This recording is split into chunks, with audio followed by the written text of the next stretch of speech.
तुम्हारे दिमाग से वो निकल पाएंगी।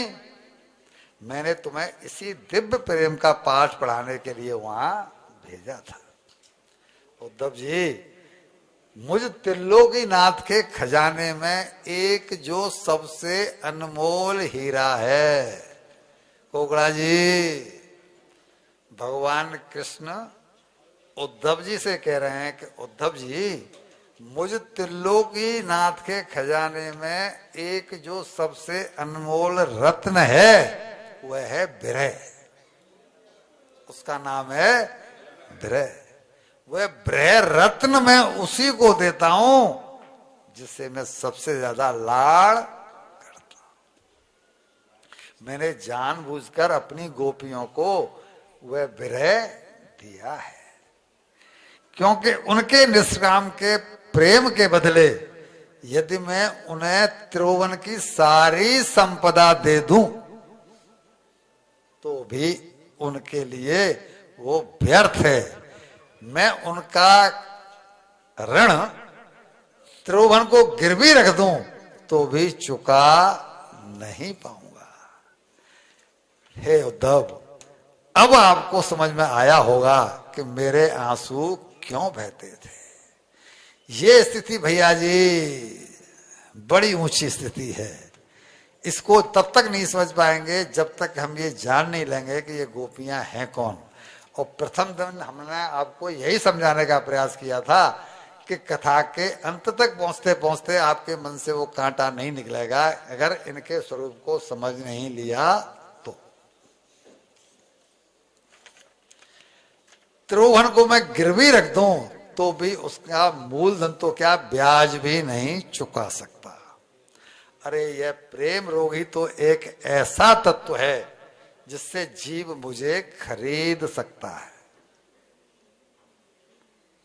वो बेचे तो मैं बिक जाऊं। क्या अर्थ है? त्रिलोकीनाथ को कोई रुपए से खरीदेगा? अभी उन्होंने गाया था ना, भाव का भूखा हूं मैं और भाव ही एक सार है, भाव से मुझको भजे तो भव से बेड़ा पार है। फिर अगली उन्होंने कड़ी गाई थी कि वो बेचे तो मैं बिक जाऊं। प्रश्न यह है कि किसमें सामर्थ्य है जो उनको खरीद ले त्रिलोकीनाथ को। तो वो कह रहे हैं कि मुझे खरीदने की ताकत केवल उसी में है जिसके पास ये प्रेम योग है। ये मेरी गोपियों के पास है और उन गोपियों के कारण, उन गोपियों के उस कर्ज के कारण मैं उन्हें अपना मुंह दिखाने लायक नहीं रहा। इसलिए वृंदावन को छोड़ करके मथुरा में आकर के छुपा बैठा हूं। ये भाव, इतना कर्ज चढ़ गया है उनका कि मैं ऋणी हो गया हूं। मेरी ये गोपियां दिव्य हैं, ये वेद की ऋचाएं हैं। उनके दर्द की अनुभूति का भूगोल कोई क्या लिखेगा? उनके दर्द की अनुभूति का भूगोल कोई क्या लिखेगा? उनकी दर्दीली तड़प के बोल कोई क्या लिखेगा?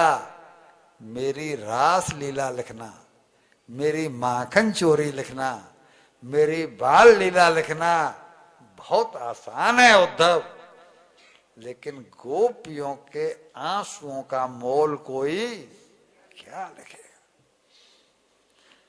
अब अकेले तुम ही नहीं, आने वाले कलयुग में जब कभी भी मेरी चर्चा होगी तब वहां मेरी गोपियों की भी चर्चा अवश्य होगी और इनके प्रेम को घर घर गाया जाएगा। आज हम चर्चा बैठ के यहाँ कर रहे हैं तो उन्होंने कमाई नाम की है, दाम की नहीं। जिनको नाम की कमाई करते हैं उनकी चर्चा होती है, दाम की कमाई करने वालों की नहीं। अब कहते हैं भगवान कृष्ण उद्धव से कि उद्धव, ये सब लीलाएं हैं और इन लीलाओं से अब अपना मस्तिष्क हटाओ। मैंने तुम्हें प्रेम का पाठ पढ़ा दिया। पहले तुम ज्ञानी थे लेकिन अब तुम्हारे अंदर प्रवेश हो गया है, तो अब तुम्हारा चित्त हमेशा रसीला रहेगा। जब तक भक्ति नहीं आती जीवन में तब तक हृदय में प्रेम जागृत नहीं होता। मैंने तुमको इसलिए भेजा था। अब तुम यहां से इस चित्त को हटा करके और अपना ध्यान वहां केंद्रित करो,